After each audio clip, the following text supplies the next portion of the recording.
Thank you so much for joining us today. We are really excited in hosting this webinar in partnership with 24 Matrix.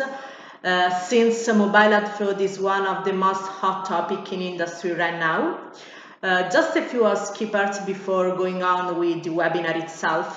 The whole webinar will last 45 minutes, and at the end of the webinar we will have a Q&A section with Sven.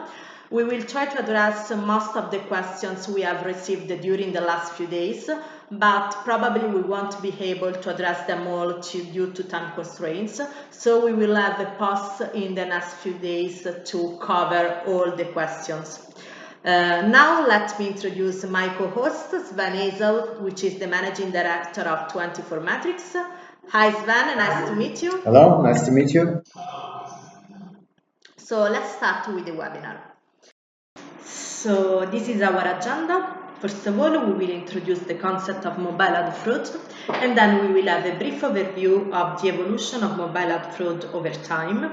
Then Sven will explain us the main differences between the install fraud and the attribution fraud, and how to identify and counter mobile ad fraud. So which are the best practices to defeat fraudsters. Then we will show you our approach to the matter, so which is install approach to the mobile ad fraud matter, and then we will have the conclusion and the Q&A section.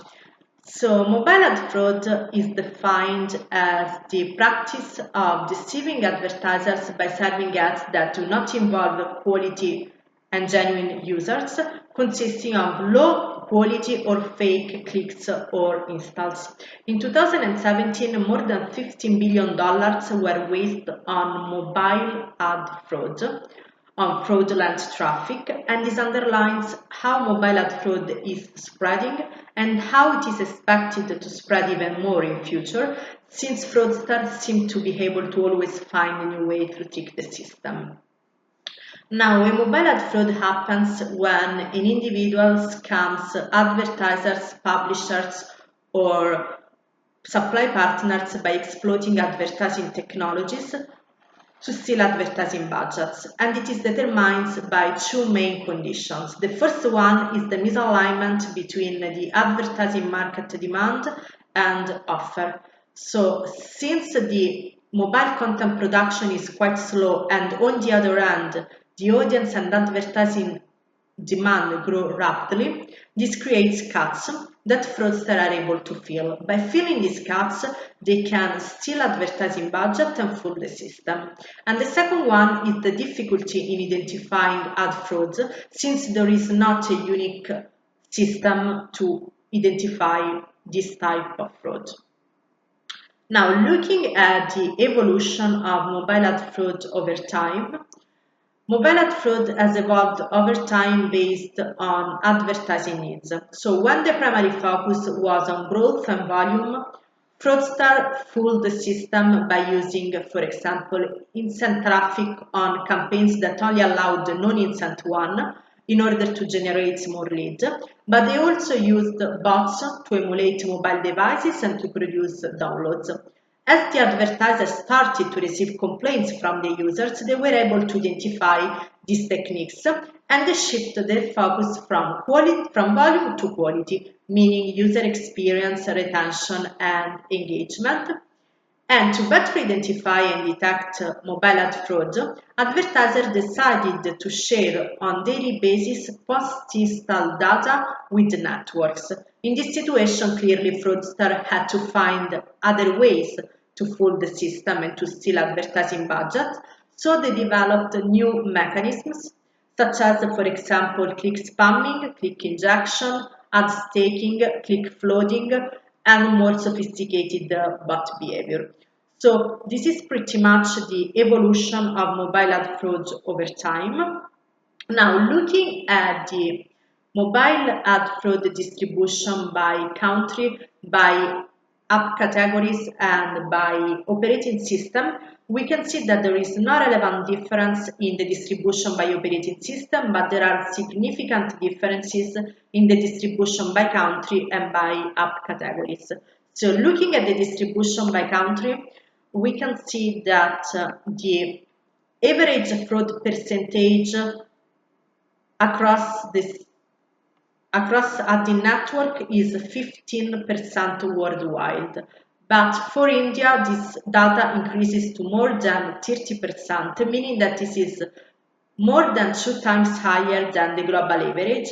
And one possible explanation lies in the amount of Android installer registered in the country in 2016. As a matter of fact, Google Play logged more than 6 billion app downloads in India, surpassing even the US numbers. Looking at the distribution by operating system, as we said before, there is no relevant difference. So both Android and iOS devices are exposed to the same amount of fraud, which is more than 14% for iOS and more than 15% for Android. While looking at the distribution by app categories, we can see that the most popular app categories, such as, for example, the entertainment, tend to be more exposed to fraudulent traffic. And this is due to the fact that since they register a higher amount of app downloads compared to other categories, fraudsters will try to use this to their own advantages. Now I give the floor to Sven so he can explain us which are the main differences between the install fraud and the attribution fraud and which are the best practices to identify and detect fraudster. Hello, nice to meet you. So I would like to talk to you about ad fraud and how to detect it and what to do about it. So starting off, in the mobile app world, we can distinguish between two types of fraud. One is attribution fraud, which is basically things that you might be familiar as click spam or click injection, basically stealing organic users and attributing them wrongly to the affiliate. And the second one is install fraud, which is simply like things from bots, emulators, duplicate users, the IDFA fraud, etc. And when we look at attribution fraud, it's very important to understand how it's done, where it's coming from, and to get a better insight on how to counter it. So basically, attribution fraud is things like click spam. It can be done in different ways. There can be an automatic redirection through on a website. When you go, for example, on a popular website, they put an iframe on the code. That basically triggers a click for every visitor that visits that website. Obviously, when you're doing that with a lot of users, a lot of users get tagged and later on wrongly attributed to that affiliate. The second one would be ad stacking. You click on, the user clicks on an ad, but that ad actually triggers not just one click, it actually would trigger a multiple clicks at the same time. So you just click once and you, for example, get 3 clicks to 3 different products. And the third one is malicious apps, for example, that run in the background of the device, triggering clicks in the background all the time, again tagging users that would have come otherwise organically.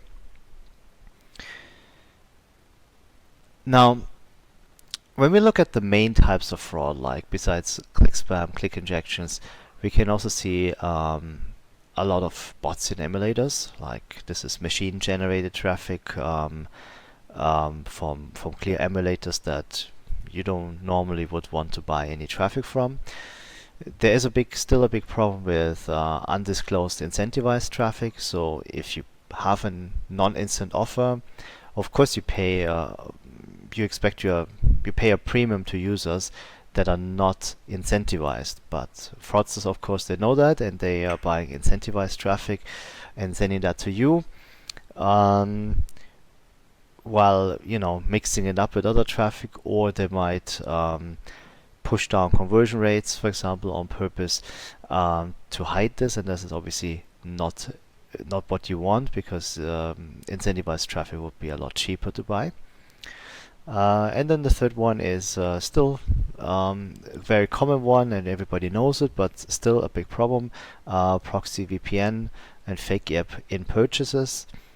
So the typical use case is someone from Vietnam making an install using a VPN, making fake app installs in the United States or in countries like Norway, where they have extremely high payouts.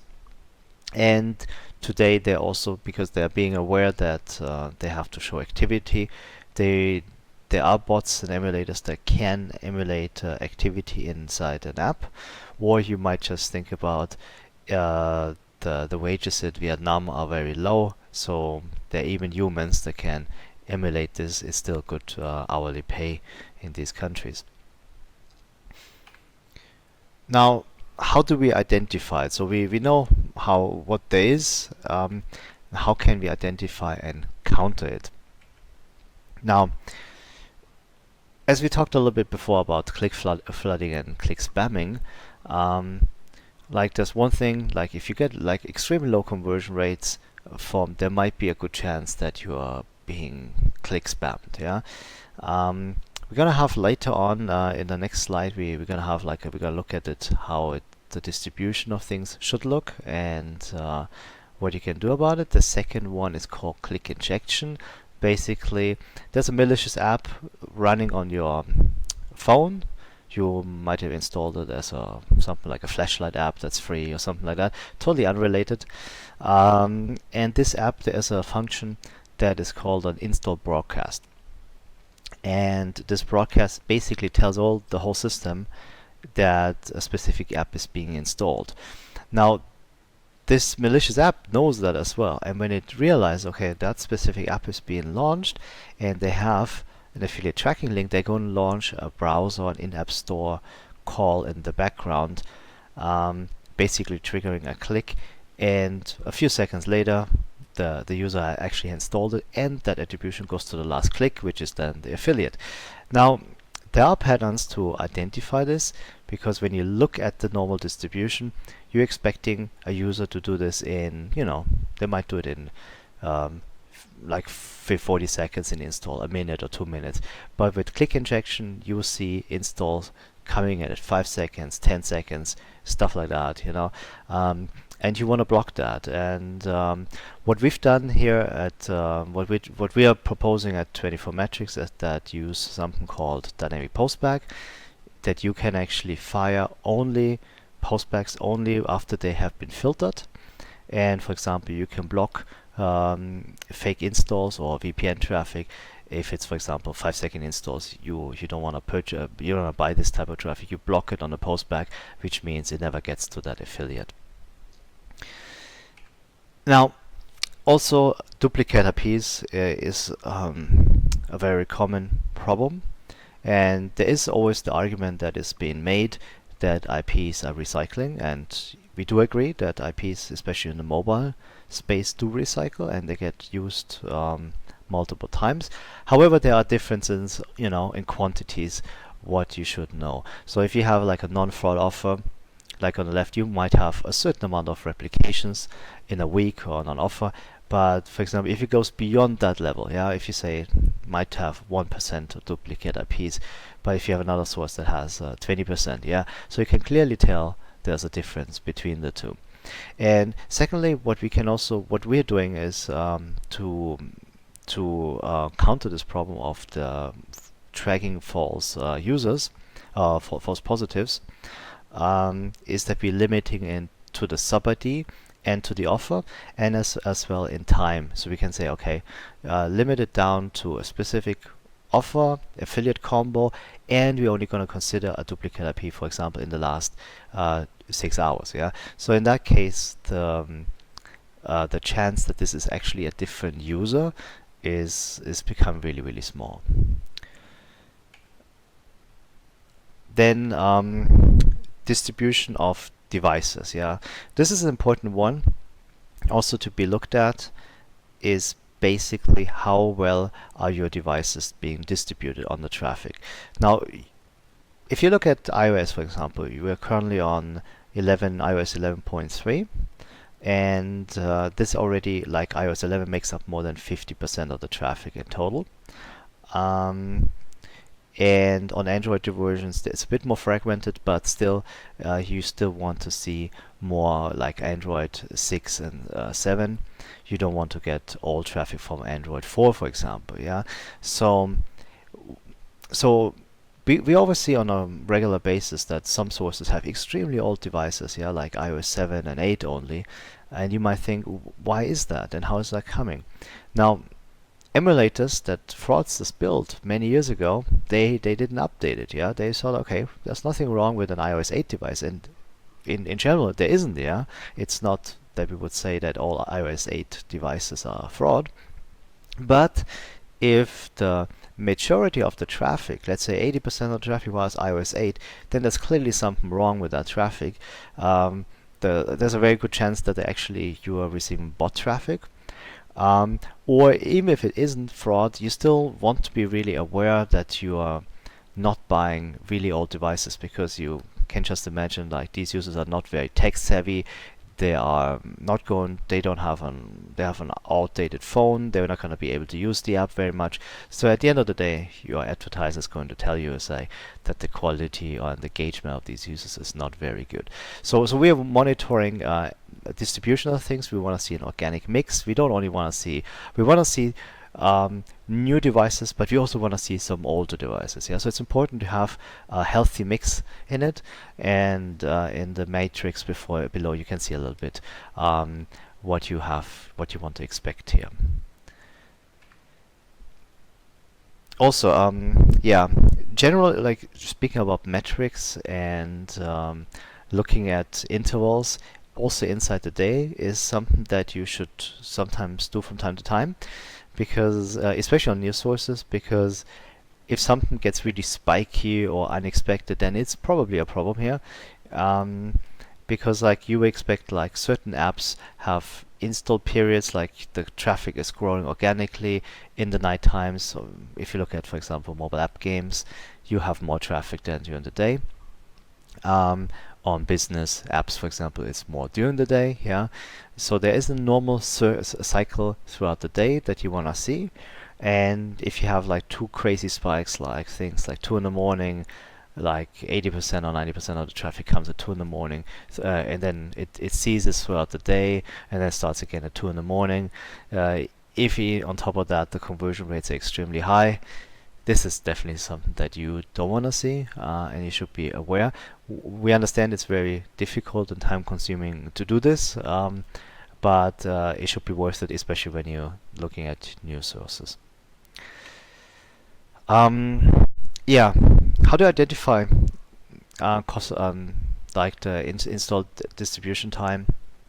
When you're looking at click spam and click injection, when you just think about the normal use case, how you are installing a mobile app, and we're basically measuring here the time that it takes from a click on the ad to the actually downloading and installing and then opening it. Yeah, so when the user opens the app the first time, this is the point where the conversion postback is being fired.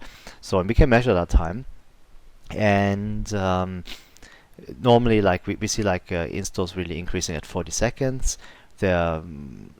Like then the peak is at 2 minutes 30, and then from there we see a declining curve. Yeah, and then of course like you have some people installing at 10 minutes, at like 30 minutes, an hour, and then have the single outlier at like for example 12 hours or 20 hours, right?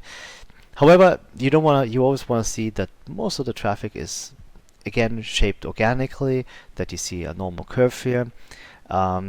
What you don't want to see is, for example, if there's a flat line, a flat distribution, that you have as many installs and you're getting as many users at, for example, in the first hour as you're getting also in the hour number 6 or 12 or 20. Yeah, then it's clearly a problem, because if all of your traffic, let's say, you want to get like at least 50% of your traffic being in the first hour. Yeah, if, for example, 80% of your traffic came outside the first hour, then that's a problem, because that means there's not much strong connection between the traffic that is being sent and the actual user installing it. Yeah, because users forget what they clicked on. The chances are that actually they went to the app store and because the app has a high ranking, that's why it's being attributed to that affiliate, not because of the work of that of the affiliate. And now I'd like to hand it back to the guys of Install. Thank you very much. Thank you, Sven. Now, looking at install approach. Install is quite focused and really focused on the concept of quality. So we constantly analyze and filter traffic sources to detect and prevent the mobile ad fraud. And we assure that the app promotion only occurs through certified and controlled channels. And as a preventive measures, we have also integrated an anti-fraud software, which is Fraud Shield, powered by 24 Metrics. But our approach is also a proactive approach, which means that we perform in-depth analysis on all our traffic sources so as to identify the suspicious ones and prevent them from running campaigns in the first place. Now, summing up, mobile ad fraud is one of the most pervasive issues in the mobile marketing landscape, and new types of artificial intelligence and the lack of a unified system to identify fraud allow fraudsters to trick the system.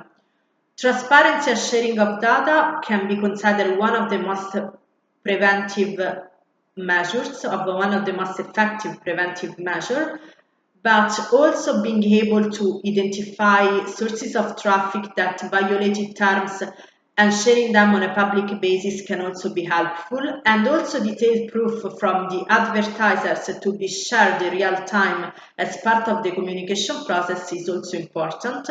So, summing up, looking at one element is not enough, but looking at the overall picture and looking for full cooperation between marketers and partners can be a good start to defeat the mobile ad fraud.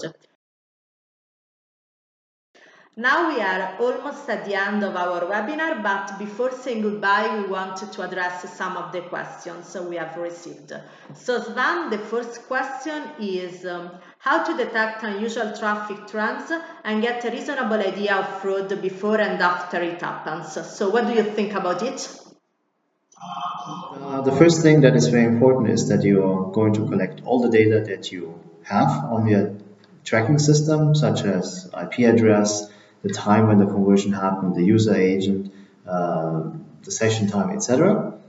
And from there, you want to actually build profiles and you want to know what is normal traffic and how does it look like and how does it compare to other news sources that you're buying traffic from. So when you, for example, see things like a lot of duplicate IPs from a news source, but you know IPs don't replicate that often actually, or you will see 30% of VPN traffic, you know it's way too much.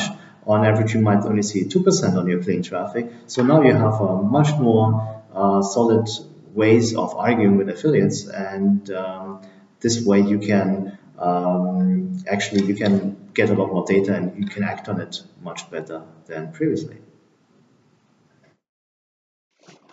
So I have another question here, which is the main sources of fraudulent activity now and ways to prevent it. Okay, so currently we see still a lot of injected clicks. We see duplicate IPs, VPN traffic, a lot still being a main problem. One of the ways is you want to always look at the traffic is a specific source sends a lot of traffic that you don't know yet, so it's maybe a new source. Be always cautious about that. It might be too good to be true. And secondly, as I said before, you want to monitor the metrics very carefully, and when you find issues with fraud, you want to act on it very quickly. You don't want to pay out the fraudster for their activities. So the last question is what types of fraud do you predict to emerge in the future? So what do you think about it? At the moment, we see that advertisers become more and more aware of the fraud problem in the mobile ad space. And we see like they are reacting to this situation to do more goal fraud. They are faking post-conversion events, and they are spreading their traffic across multiple subsidies, making it a lot harder to detect the fraud on a specific one. And we're seeing a shift to more professionalism, unfortunately, in the fraud industry. which means like this normal small fraudster is probably going to disappear in the next few years, but more professional teams with more tech resources are going to prevail. So thank you, Sven. And we are at the end of our time today. Thank you for joining us, and we really appreciated having you with us. Thank you guys for coming, and we will follow up with an email in the next few hours where you can find the presentation and the record of the video as well. And thanks again for coming, and goodbye. Bye, Sven. Goodbye.